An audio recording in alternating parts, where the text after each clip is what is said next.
मायक्रोसॉफ्टच्या या हल्ल्यामुळे अनेक क्षेत्रांना फटका बसलाय। अनेक ठिकाणाच्या हवाई वाहतुकीला फटका बसलाय, तर आयटीचा वापर करणाऱ्या इतर सेवांवर देखील परिणाम झालाय।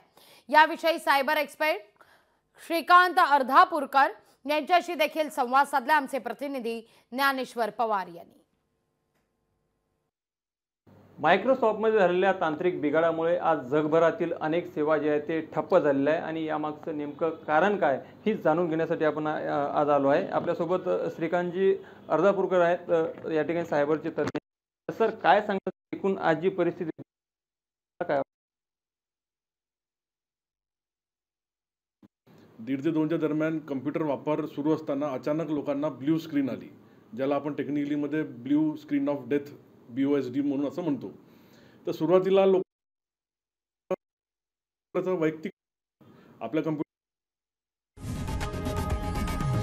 लोकशाही मराठी ऐका, पहा, जागरूक रहा।